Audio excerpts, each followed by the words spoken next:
আসসালামু আলাইকুম friends, welcome back to my channel.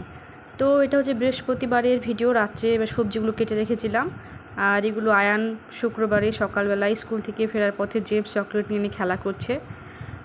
আর এদিকে আয়নের পাপা শুক্রবারে নামাজ পড়ার পর যে মসজিদ থেকে মাঝে মধ্যেই শুক্রবারে মানে কিছু সিন্নি পাওয়া যায়, তো আজকে বুদিয়া মিষ্টি আর বিস্কিট পেয়ে গেছিলো। দেখো, সঙ্গে আবার একটা চামচও দিয়েছে। তো আমি আয়ন সিন্নি খাওয়ার পরে একটু বসেছিলাম, আর শুরু হয়ে গেল বৃষ্টি। মনে হচ্ছে একদম অন্ধকার অন্ধকার চারিদিকটা, খুব ভালোই লাগছিল। আমার আয়ন খেলা করছিল, আর টুপটাপ করে বৃষ্টি পড়ে যাচ্ছে, তেমন সেইভাবে জোরেও পড়ছিল না। তো বৃষ্টির পর মানে বৃষ্টি হতে থাকতে আমার বাড়ির যে ফুল গাছ ছিল টুকটাক, সেগুলো যেন প্রাণ ফিরে পেল, তো এত সতেজ দেখাচ্ছে।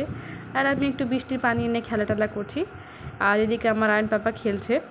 ও যে গাড়িটা আছে না, ওটার নাম দিয়েছে জাহাজ। ওটাতে চড়তেও খুব পছন্দ করে, যেহেতু এটা ঘরের মধ্যে চড়া যায়।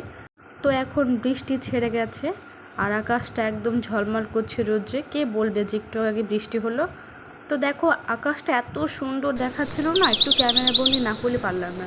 দেখতেই পাচ্ছ কি সুন্দর ঝলমল ঝকঝক করছে, একদম খুবই সুন্দর লাগছে। এরকম আকাশ দেখলে না মন থেকে, আমার তো ওরকম মন থেকে একটা অন্যই একটা আনন্দ আসে, খুব ভালো লাগে। তো এখন আমি চাটা বানিয়ে নিলাম, চা খেলাম সবাই তিনজন একসঙ্গে। তো এখন সন্ধ্যার পর আমি আয়নকে একটু পড়তে বসিয়েছি। ওর সমস্ত পড়াশোনা, স্কুলের হোমওয়ার্ক সব কিছু কমপ্লিট হয়ে গেছে। এখন ও ফ্রুটসের নামগুলো পড়ছে। আজকের ব্লগটা এই পর্যন্ত, সবাই ভালো থাকবে, টাটা।